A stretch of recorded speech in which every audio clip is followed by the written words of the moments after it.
It's one of the coldest days of the year on January 18th, 2011, and I'm standing in front of the Lithuanian embassy with 3 political exiles from Belarus. The sun is going down and it's getting colder. You know it's cold when someone from Minsk is complaining. From out of the rush hour traffic, a plain dark-colored sedan emerges and pulls over next to us. I'm thinking, could there have been a more 1962 Cold War spy movie moment? The passenger side window rolls down and a gentleman indicates for Natasha to come over. She gets into the front seat, and Nikolai, Tyoma, and I get into the back. I thought, this is it. This is the moment that news reports will say they were last spotted getting into a plain-colored sedan on 16th Street. As the driver pulls away, the car is silent. He goes to the end of the block, turns right, drives 2 more blocks, and pulls into an empty space. He leaves the engine running and turns around to us in the back. I thought, how the hell did I end up here? I am just an actor, a very unfamous theater actor in Washington, D.C. I first became involved with Belarus Free Theater in 2010, December 2010, after the bloody crackdown in Belarus. You see, after the fall of the Soviet Empire, Alexander Lukashenko took power and he decided he liked it. And he has been too much of a coward to give it up. He has been called the last dictator in Europe, and he rules the country in ways that would make Stalin proud. This is enough to get you arrested and put in jail. And when they round up the usual suspects, these underground theater performers, my friends, are at the top of the list because they participate in subversive activities. You know, plays. It was this one little article on Facebook that sparked my obsession, that led me to Belarus Free Theater and Natalia Kaliata, who I am honored to call my friend.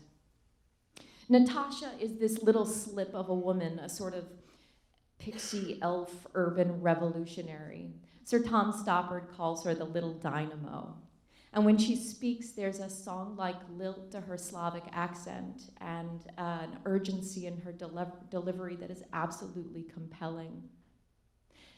After she was threatened with rape by Chairleg and promised an inevitable death, she was released from jail on a clerical error.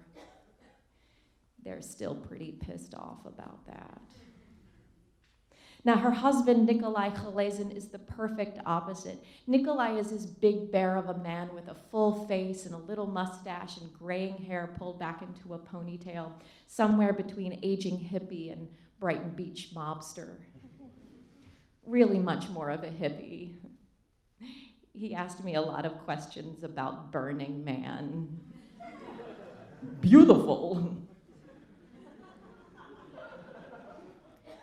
He escaped from Belarus, hiding in the back of a car under a pile of blankets with the hand of his 12-year-old daughter resting on his back.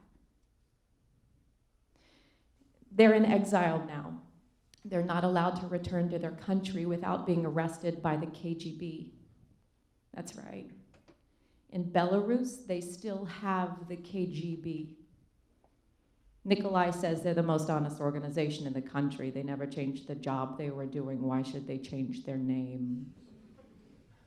So on this particularly cold day in January 2011, I'm serving as an escort for a day packed with meetings of politicians and diplomats and scholars and these actors. And there we were in this sedan with this guy who had just plucked us off of 16th Street. And he says, my name is Mendez, and I'm the UN Special Rapporteur on Torture. I'm here to take the statements that you have about the actions in Belarus in December.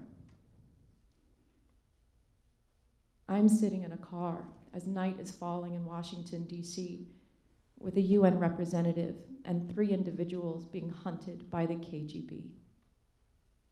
It was surreal, but it was nothing next to the stories I heard in the car that night. And then Tioma spoke. Now, Tioma was the translator for the company, and he's a sweetheart. He's soft-spoken and tall and wiry. He was always attentive about keeping me in the Belarusian conversations. I can't help but smile when I think about him. But in all the time I spent with him and all the questions he was asked, even the questions I asked him, he was really careful to deflect and told other people's stories. But there in the back of the car, very quietly and methodically, Tioma began to speak.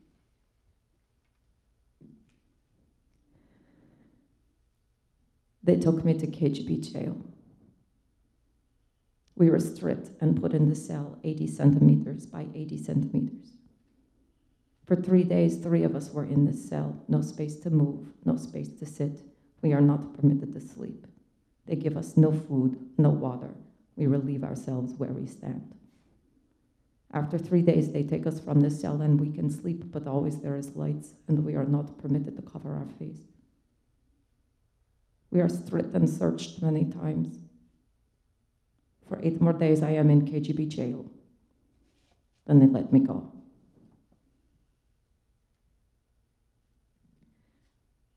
I remember staring at my hands and feeling Tioma squished against me in the car and wanting to reach out and put my hand on his arm and knowing that I couldn't in that moment. I mean, here he is. He's just this guy. You know, they're just people who were degraded and humiliated and tortured for days because they said, no, no more. And I felt helpless and angry and emptied out, and all I could do was stare at my hands. They call that cell that is 80 centimeters by 80 centimeters the glass. And this is 80 centimeters. I wish I could tell you what the UN Special Rapporteur on Torture had to say that night, but I'm not allowed. I wish I could tell you that Natasha and Nikolai and Tioma have been able to return home and reunite with their families, but they haven't.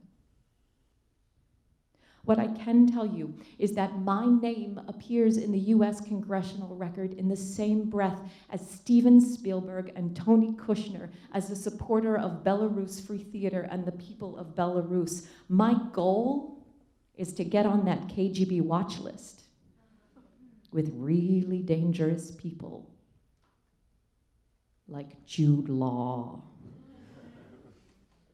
Kevin Spacey, and the Pet Shop Boys.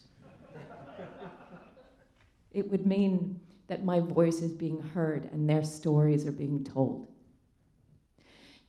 Natasha often says, Belarus is not sexy.